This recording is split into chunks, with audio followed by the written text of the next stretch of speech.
Astro TV ஆதி நேர்களுக்கு வணக்கம். உங்கள் ஜோதிடர் முருகேசன் பேசுகிறேன்.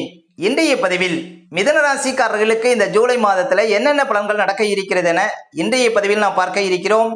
தமிழுக்கு குரோதி வருடம் ஆடி மாதம் 17ஆம் தேதி முதல் ஆடி மாதம் 15ஆம் தேதி வரை, ஆங்கில தேதிக்கு ஜூலை 1ஆம் தேதி முதல் 31ஆம் தேதி வரை மிதுன ராசிக்காரர்களுக்கு இந்த ஜூலை மாத கிரக நிலவரங்களை பார்த்தோமானால், ராசிக்குள்ள சூரியன் சுக்கிரன், 2ஆம் இடத்துல புதன், 4ஆம் இடத்துல கேது, 9ஆம் இடத்துல சனி, 10ஆம் இடத்துல ராகு, 11ஆம் இடத்துல செவ்வாய், 12ஆம் இடத்துல குரு சஞ்சரிக்கிறார்கள். அதே போல இந்த மாத கிரக பயிற்சிகளை பார்த்தோம்னா, ஜூலை 7ஆம் தேதி சுக்கிர பகவான் ராசிக்கு 2ஆம் இடத்துல அமர இருக்கிறார். ஜூலை 11ஆம் தேதி செவ்வாய் பகவான் விரயஸ்தானத்தில் அமர இருக்கிறார். ஜூலை 17ஆம் தேதி சூரிய பகவான் ராசிக்கு 2ஆம் இடத்துல அமர இருக்கிறார். இதுதான் பார்த்தீங்கன்னா இந்த மாத கிரக பயிற்சிகள்.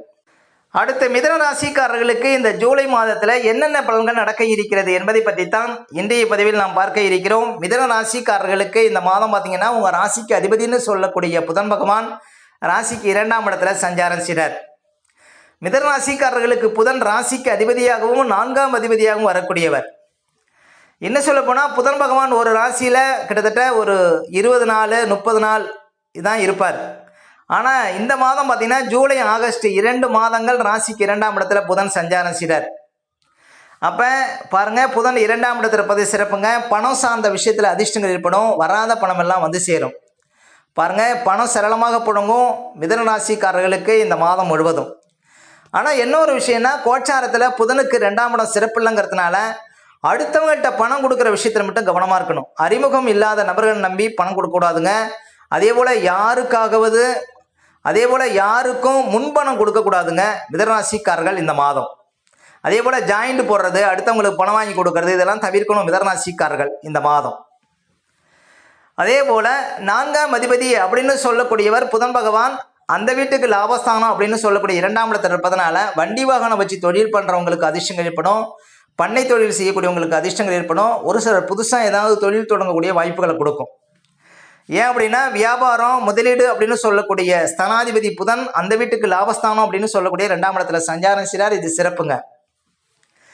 அதை விட பார்த்தீங்கன்னா சுக்கிரன் ராசிக்குள்ள இருக்கிறார் இந்த மாதம். இதுதான் மிகப்பெரிய சிறப்பு. இந்த சுக்கிரன் வீட்டில் குரு இருக்கிறார். குரு யாருன்னு பார்த்தீங்கன்னா மிதுன ராசிக்காரர்களுக்கு 7க்கும் 10க்கும் அதிபதி. அப்போ 10ஆம் அதிபதி பாருங்க சுக்கிரன் வீட்டில் இருந்து சுக்கிரன் உங்கள் ராசிக்குள்ள இருக்கிறார். அப்போ புதிய தொழில்கள் அமையும் மிதுன ராசிக்காரர்களுக்கு இந்த மாதம். புது தொழில் அமைந்து அதன் மூலம் வளர்ச்சி கிடைக்குங்க. ஏன்னா அந்த வீட்டுக்குடைய சுக்கிரன் சூரியனோடு சேர்ந்திருக்கிறார். அப்போ இந்த காலகட்டம் உங்களுக்கு ஒரு சிறப்பான காலகட்டம். ஜூலை 7ஆம் தேதி வரையும் பார்த்தீங்கன்னா புதிய தொழில் வாய்ப்புகள் தேடி வருங்க மிதுன ராசிக்காரர்களுக்கு. அதே போல் குரு அந்த வீட்டுக்குடைய சுக்கிரன் ராசிக்குள்ளே இருப்பதனால அசையா சொத்து மூலம் அதிர்ஷ்டங்கள் ஏற்படும். வியாபாரத்தில் நல்ல ஒரு வளர்ச்சி கிடைக்கும். உங்களுடைய புகழ் கௌரவம் அந்தஸ்து எல்லாம் அதிகரிக்கும். ஒரு சிலருக்கு நல்ல நிறுவனத்தில் வேலை கிடைக்கும். ஏன் அப்படின்னா 10ஆம் அதிபதி அந்த வீட்டுக்குடைய சுக்கிரன் உங்கள் ராசிக்குள்ளே இருக்கிறார். அதுவும் சூரியனோட சேர்ந்திருப்பதனால அரசாங்க வேலை, அரசாங்க அனுகூலம் இதெல்லாம் தேடி வருங்க மிதுன ராசிக்காரர்களுக்கு இந்த மாதம் ஜூலை 7ஆம் தேதி வரையும். அதே போல் மிதுன ராசிக்காரர்களுக்கு சுக்கிரன் பார்த்தீங்கன்னா 5க்கும் 12க்கும் அதிபதிங்க. 5ஆம் அதிபதி யோகாதிபதி சுக்கிரன் ராசிக்குள்ளே இருக்கிறார். நல்ல திட்டமிடுதல் இருக்கும், நல்ல தெளிவாக இருப்பீங்க மிதுன ராசிக்காரர்கள் ஜூலை 7ஆம் தேதி வரையும். பெற்ற பிள்ளைகளால் மகிழ்ச்சி அடைவீர்கள். பிள்ளைகள் வழியில் ஒரு சந்தோஷமான செய்தி வந்து சேரும் மிதுன ராசிக்காரர்களுக்கு. ஒரு சிலருக்கு திடீர்னு ரேஸு லாட்டரி போன்ற விஷயத்தில் பரிசு கிடைக்கும். ஏன்னா 5ஆம் அதிபதி ராசிக்குள்ளே இருக்கிறார். அப்போ நல்ல ஒரு புகழையும் நல்ல ஒரு கௌரவத்தையும் அந்தஸ்தையும் பார்க்க முடியும் மிதுன ராசிக்காரர்கள் ஜூலை 7ஆம் தேதி வரையும். ஜூலை 7ஆம் தேதி வரையுமே பாருங்கள், சுக்கிரன் ராசிக்குள்ளே இருக்கிறதுனால வாகனம் புதுசாக வாங்க முடியும். அதே போல் உங்கள் வாழ்க்கை துணைவரால் அதிர்ஷ்டம் கிடைக்கும். அதே போல் பணப்புழக்கம் சரளமாக இருக்கும்.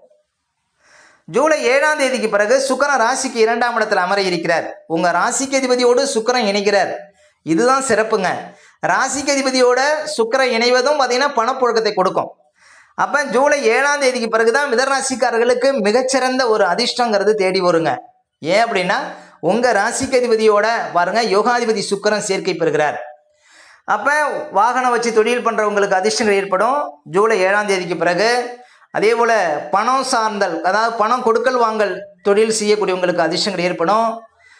அதே போல் பார்த்திங்கன்னா பேங்கில் வேலை பார்க்கக்கூடியவங்களுக்கு திடீர் பதவிகள் தேடி வரும். அதே போல் வண்டி வாகனம் வச்சு தொழில் பண்ணுறவங்களுக்கு அதிர்ஷ்டங்கள் ஏற்படும். கட்டட தொழில் செய்யக்கூடியவங்களுக்கு யோகங்கள் கிடைக்கும். உங்கள் ராசிக்கு அதிபதியோடு சுக்கிரன் இருப்பது ஜூலை 7ஆம் தேதிக்கு பிறகு உங்களுக்கே ஒரு புது தெம்பு வந்த மாதிரி இருக்கும். நல்ல ஒரு கலகலப்பாக இருப்பீங்க. அதே போல் நல்ல உடல் பொலிவு ஏற்படும். நல்ல ஒரு ஆரோக்கியங்கிறது இருக்கும் மிதனராசிக்காரர்களுக்கு. அது ஒரு சிறப்பு. அப்போ சுக்கிரன் வந்து 2ஆம் இடத்துல சஞ்சாரம் செய்வதும் பாருங்கள் ஒரு மிகப்பெரிய அதிர்ஷ்டத்தை மிதனராசிக்காரர்கள் பார்க்க போகிறீங்க. முக்கியமாக உங்கள் வாழ்க்கை துணைவரால் உங்களுக்கு தனம் கிடைக்கும். அதே போல் சுக்கிரன் 2ஆம் இடத்தில் இருப்பது வண்டி வாகனம் வச்சு தொழில் பண்ணுறவங்களுக்கும் பாருங்கள் நல்ல பணப்புழக்கத்தை கொடுக்கும். அப்போ இந்த மாதம் ஜூலை 7ஆம் தேதிக்கு பிறகு அமோகமான ஒரு யோகத்தை, அமோகமான ஒரு அதிர்ஷ்டத்தை மிதனராசிக்காரர்கள் பார்க்க போகிறீங்க அப்படின்னு சொல்லலாம். அதே போல் சூரியன் ராசிக்குள்ளே இருக்கிறார். சூரியன் பார்த்தீங்கன்னா 3ஆம் அதிபதி ராசிக்குள்ளே இருக்கிறார். வேலையாட்கள் வச்சு வேலை செய்கிறவங்களுக்கு அதிர்ஷ்டங்கள் கொடுக்கும். புதுசாக ஆபரணங்கள் எடுக்கக்கூடிய ஒரு யோகத்தை கொடுக்கும். நல்ல நிர்வாகத்திறமை இருக்கும். தலைமை எண்ணங்கள் பாருங்கள் இருக்கும் உங்களுக்கு சூரியன் ராசிக்குள்ளே இருக்கும்போது. அப்போ சூரியன் ராசிக்குள்ளே இருப்பது சிறப்பு தாங்க. அவர் 3ஆம் அதிபதிங்கிறதுனால நல்ல ஒரு புத்துணர்ச்சி, நல்ல ஒரு புது ஒரு ஊக்கங்கிறது உங்களுக்கு கிடைக்கும். அதே சூரியன் 2ஆம் இடத்துக்கு போகிறார். எப்பன்னு பார்த்தீங்கன்னா ஜூலை 17ஆம் தேதிக்கு பிறகு சூரியன் 2ஆம் இடத்துல அமர இருக்கிறார். சூரியன் 2ஆம் இடத்துல இருக்கும்போது மட்டும் பாருங்கள் வார்த்தைகளை விடக்கூடாது. பேச்சு விஷயத்தில் கொஞ்சம் கவனமாக இருக்கணும் ஜூலை 17ஆம் தேதிக்கு பிறகு. அதே போல் வீட்டில் ஏதாவது ஆபரணங்கள் வச்சுருந்தீங்கன்னா கொஞ்சம் கவனமாக வச்சுருக்கணும். ஏதாவது ஆபரணங்கள் திருடு போகிறதுக்கு வாய்ப்பு இருக்குது. ஜூலை 17ஆம் தேதிக்கு பிறகு விலை உயர்ந்த செல்ஃபோன்கள், வீட்டில் TV, radio, fridge, washing machine இது போன்ற அழகு சாதன பொருட்கள் ஏதாவது பழுதாகுங்க. கொஞ்சம் கவனமாக கையாளணும்.